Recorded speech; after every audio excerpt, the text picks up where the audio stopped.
Mr. Worth, are you there? Mr. Worth, there's an urgent telephone message for you.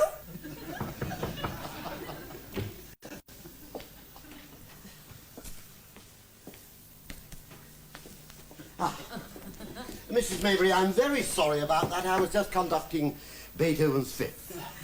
It was the Cleanwell Brush Company. No, as a matter of fact, it was a London Philharmonic. They've been on the telephone. Have they really? They want you to get in touch with them about your future employment. Oh, they must be out of their minds. I can't really conduct. It's just a hobby, that's all. The Brush Company, Mr. Worth. The man said you hadn't sent in a sales return for a fortnight. Now, there is a very good reason for this. You see, I haven't sold anything. I keep shouting upstairs for you. Yes, but the trouble is, you see, when I have my earphones on, I can't hear what you're saying. Yes, but Mr. Worth... When I've got my earphones on, I can't hear it. Yes, but Mr. Worth, when you've got your earphones on, you can't hear the telephone bell either. And I find myself answering all your business calls. Now, I wouldn't mind that, if only I knew what to tell people. Well, I think the best thing to tell them is that I'm out. That's what I always do. Isn't that rather evasive? Well, it's very effective. I'll tell you something, I am not cut out to be a brush salesman. Well, if you're not happy with the Brush Company, I suggest you find another job. Well, oddly enough, that's what they keep suggesting. But I'm not one to give up at the first post, you know. I carry on and complete the course. Good for you. Yes, and then I pack up. Well, keep an ear open for the telephone, Mr. Worth. Mrs. Maybury, wouldn't it save a lot of trouble if I had a telephone in my bedroom? Well, now that sounds like a good idea. It certainly does, doesn't it? I wonder how I managed to think of it. An extension would come in very handy for you. Were you thinking on your bedside table? No, I was standing right here and it just came. But where would you put your telephone? Well, how about on the bedside table? That's what I was thinking. Great minds. Now, we must get in touch with the telephone people. I'll call round and see them about it in the morning. No, better still. I'll go round this afternoon. I have one golden rule. Never put off until tomorrow what you can do today. So what about ringing up the Brush Company? Oh, no problem. I'll put that off till next week.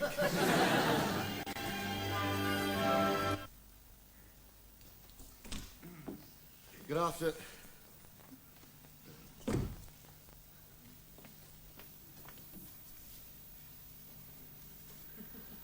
Miss Suggett, will you take this file down to the engineer's office? They're waiting for it. Miss Suggett.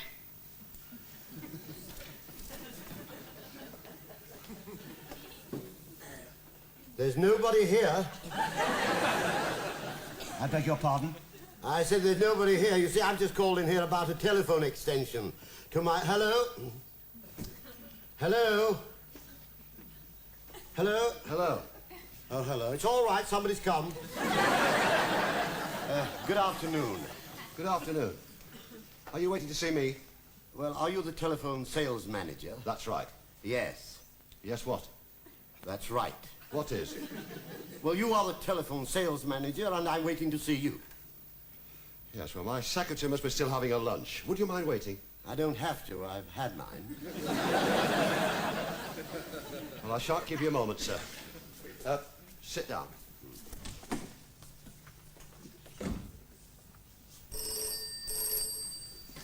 I say...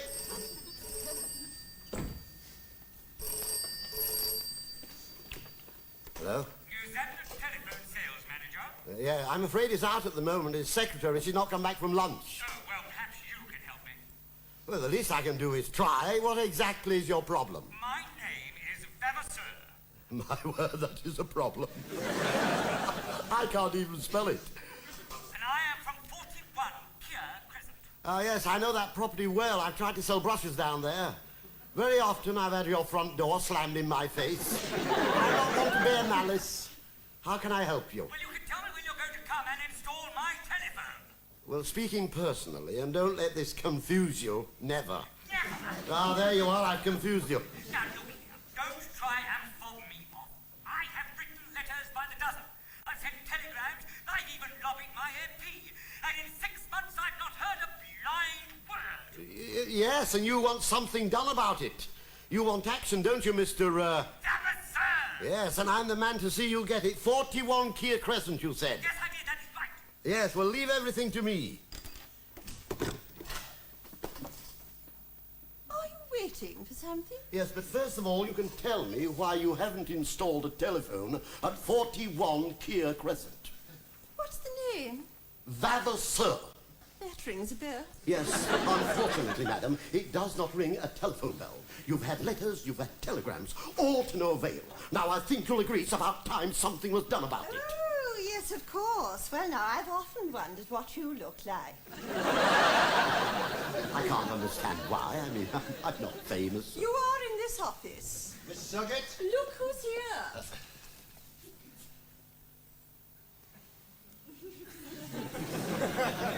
You'd better come through.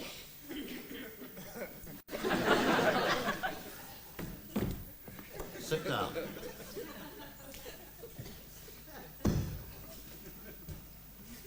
I'd better warn you right away. You'll get nowhere with me if you're going to use the sort of language that I've had to read in these letters. Dear sir, further to my last letter... Oh, my God. Oh, I say. Yes. It shakes you when you see the words in black and white, doesn't it? This is disgusting. Yes. Can you wonder we haven't replied to those letters? Well, I don't see how you can. Look, there's no answer to that. You know, I can fully appreciate that it's very annoying having to wait for a telephone to be installed. But do you know why we haven't installed that telephone? I've no idea. We're waiting for a telegraph pole. To do what? To arrive. They don't grow on trees, you know. I thought they did. You know. It's a figure of speech. There's a world shortage of timber. And until such time as I get a telegraph pole, I cannot install that telephone. No, well, now, correct me if I'm wrong, and you probably will, because more often than not, I am. But isn't there such a thing as a shared line? Yes, we could put a shared line in, but you'd have to get permission from one of your neighbours. From one of my neighbours? Well, yes, always provided that they're on the telephone. But I thought you could only share a line with someone who lived near you. Yes, that's absolutely correct. Tell me, how far do you live from your neighbours? Oh, well, my next-door neighbours are next door. Yes, well, if you get their permission, we're in business. I'll send somebody round to do a survey of the job first thing in the morning. Oh, good. We've soon got that one out of the way. Now, can I talk about my extension? Which extension? I'd like one in my bedroom. Oh. So as well as a shared line, you now want an extension in your bedroom? No, I don't want a shared line. You don't? No.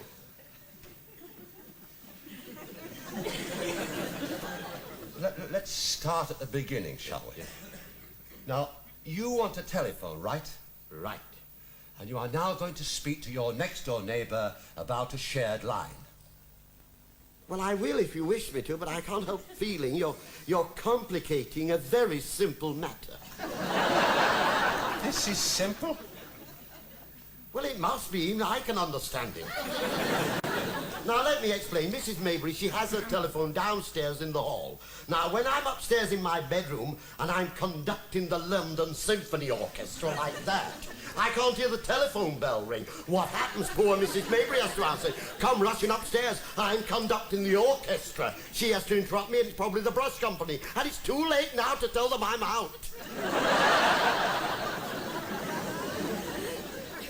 Yes, well, I'd like you to sit here quietly and calmly. And I'll try and sort this out to your satisfaction. All right.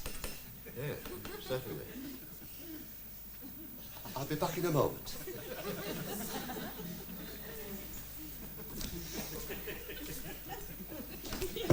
Miss Suggett, get me a doctor immediately. What's the matter, Mr. Barron? The matter, Miss Suggett, is this man Vavasseur. He's a complete crackpot. Look, I'll try and keep him occupied as long as I can. Give me one of those subscriber application forms. I'll try and hold his attention, but do hurry.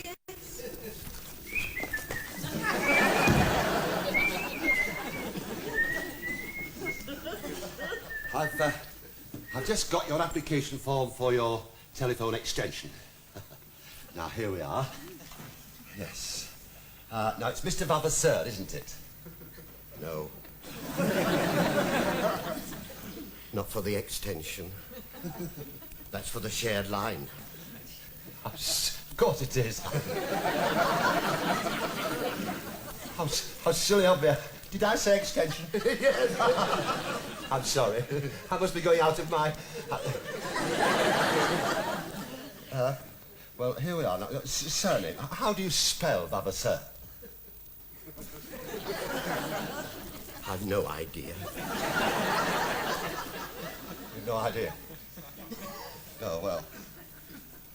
Well. Don't worry about it. I mean, lots of people can't spell. It's no great crime, is it? Oh, no. I'm usually very good. I could make an intelligent guess. No. No. It's not really that important. I'll just put V-A-V-A-S-S-U-R. Yes, that looks fine. And the first name? Well, do you know, I don't think I ever found out. You didn't find... I forgot to ask. Well, we're not going to worry about it, are we? No. I mean, these things do happen. Yes. We don't want to get bogged down with details, do we? It's best to get the name right. Isn't it on the correspondence? Are you feeling all right? Oh, fine, yes. I never felt fitter. You look a little bit feverish, isn't it? Well, it must be the central heating. And I always look a little flushed when I'm wearing my string vest. There you are! Vincent! Oh, Vincent! Yes. Oh, yeah, I like it. Yeah. Good, proud name, isn't it? Vincent. Yes, well, I'll put that down. Vincent Vavasseur. Vavasseur. It sort of rolls off the tongue, doesn't it? Well, we can be in no doubt now as to what your real name is. Really? I wonder how you found that out. All I need to know now is if you... I beg your pardon? Well, I wonder how you found out my name, because I just remembered I didn't tell you my name. Didn't you? No. Of course you didn't. But now you brought the matter up, Mr. Vavasseur. What is your name? Harry Worth. Harry Worth? It's sticking out of my... Yes, it's up there all the time. You never guess what I've just put on this form. What did you put on? I put Vincent Vavasseur. Yes, that's right. He's the shared line. Oh, so it's not Harry Worth at all? No. The shared line, that's the extension. Oh, so am I. I should all have extensions, yes. Lots of extensions. One in every room, yes. Extensions everywhere. Yeah. By the way, you didn't get my name. No. I'm Alexander Graham Bell. Some time. Alexander! Graham Bell! Madam! What's going on? He needs a doctor! Who's that? Alexander Graham Bell! Oh, get him out of here, please. Are you all right, Mr. Verrill? His name is not Mr. Verrill. Mr. Vavasseur, what have you done? My name isn't Mr. Vavasseur. But he's not Alexander Graham Bell. Tell me, who are you? I'm Miss Suggett. Ah, a likely story. Wait for me. Stop apologising. I'm sure it was all my fault. I forgot to tell you who I was, and what is more, I forgot to tell you who I wasn't. It's all right, Mr. Worth. Oh, good. Well, I'm glad you're feeling so much better now. Now, you will send someone round to fit the extension. Oh, thank you. I'll be forever in your debt. Goodbye, Mr. Verrill. Keep well. Wonderful news, Mrs. Maybury. By the time you get back from seeing your sister in Northampton, the extension will be fitted. I'll have the world at my elbow. Good. I've been meaning to ask you, Mr. Worth, do you think we ought to come to some arrangement for when we have to settle the quarterly telephone account? No, I suggest we do what other people do. Don't send the cheque until we get a second reminder. Well, telephone calls do come rather expensive these days, and I was wondering if you ought to have a little box for putting money in. I wouldn't hear of it, Mrs. Maybury. I know times are hard, but I draw the line at begging. Have a nice time in Northampton. Thank you, Mr. Worth. Mrs. Maybury, Yes? we bought your washing machine. Oh, no. Not today. I'm just rushing out to catch a train. I'm sorry, Mrs., but we were told that you were waiting for it. I am waiting for it. I've been waiting for it for weeks.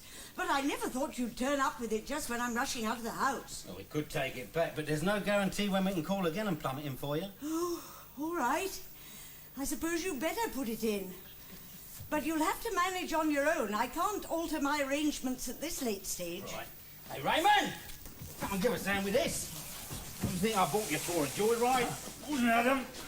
Good morning, Raymond. You won't leave the place in a mess, will you? Madam, when we leave here, you think you've had rent a jar.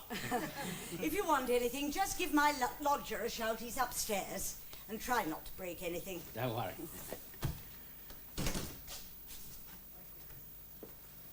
Are you up there, sir? Hello? Will you tell us where you want this fixing?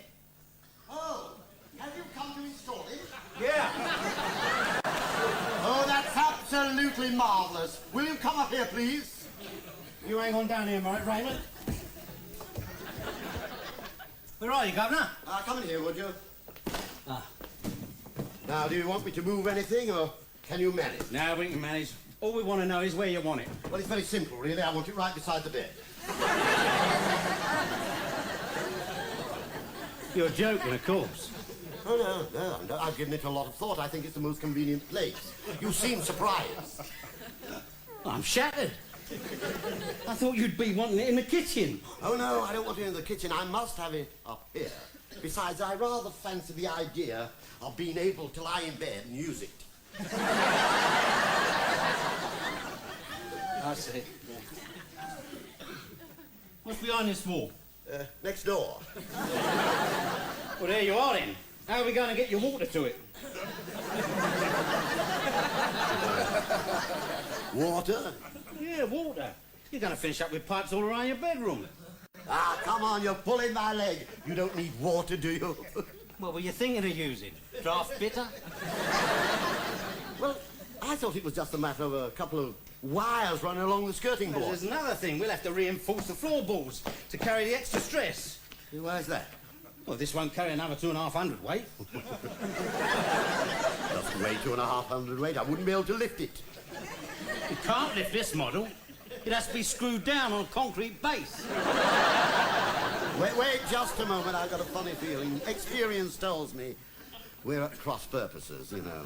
I want a model just like the model that is now down in the hall. Well, that's the one you're having. That's the one we brought. Well, that's not 2,500 weight. I could pick it up with one hand. The pound says you can't. A pound says that? You are on. Come with me. Come on. Raymond! Hello. And you're going to see something now that you'll be able to tell your grandchildren about. Ready? Yeah, carry on, Tarzan. Ah! I knew there was a catch in it. You're phoning for a forklift truck, aren't you? No, I haven't. I'm going to lift it with one hand. Well, go on, then. How long do you want me to lift it for? 5 seconds. Right. 1, 2, 3, 4, 5, 1 back.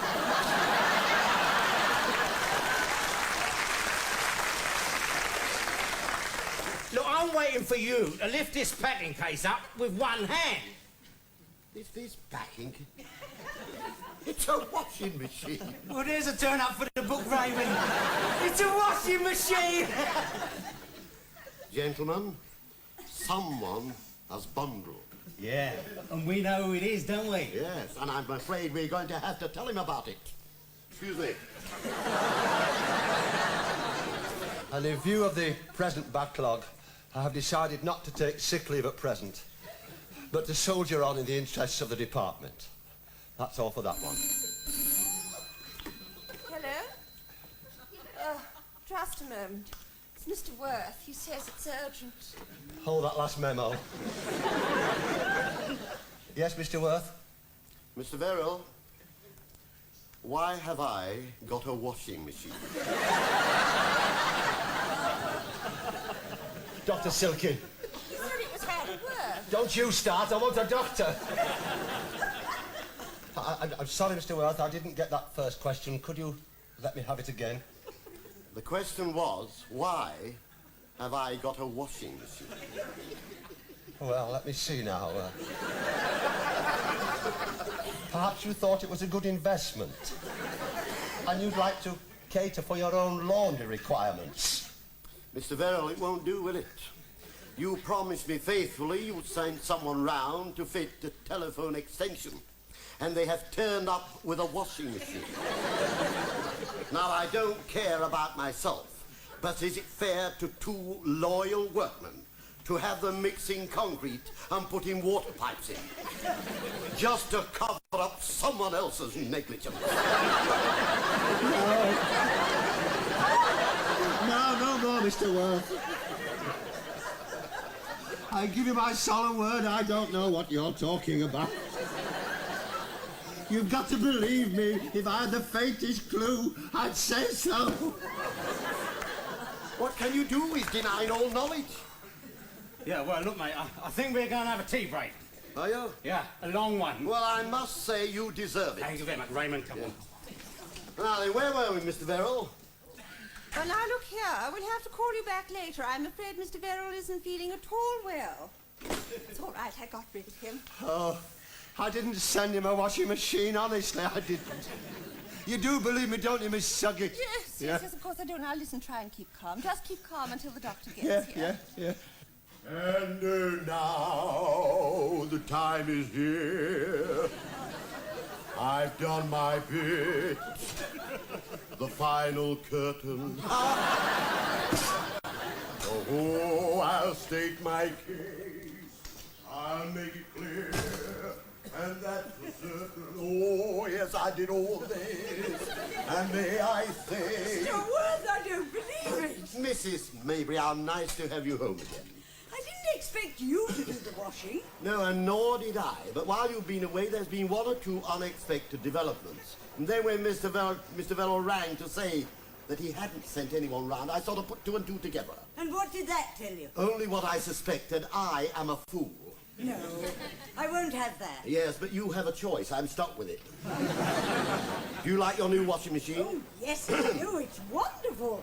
Did it take the men long to put it in? Well, they've only been gone about 10 minutes, you see. They gave me a demonstration and did your week's wash. And then it was 7 o'clock. And then I queried the no-tangle action. So they felt obliged to show me again, so I let them do all your sheets and pillowcases. Mr. Worth, we'll be up all night ironing. But there is one consolation. What's that? We have nothing dry to sleep on. You don't mean to say you've washed everything? Oh, yes, it's been all go round here today. So, when are the telephone people coming to put your extension in? Surprise, surprise, they've been, and it's in. Unfortunately, I thought they were the washing machine people. Excuse me, would you?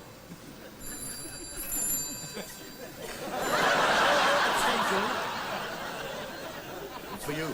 One moment, George. Hello, George. Yes, I'm back. No, I'm not going to sink, Mr. Worth. And next week at 8 o'clock, Les Dawson is back with the Dawson Watch. Coming up after the break this evening, Fresh Fields.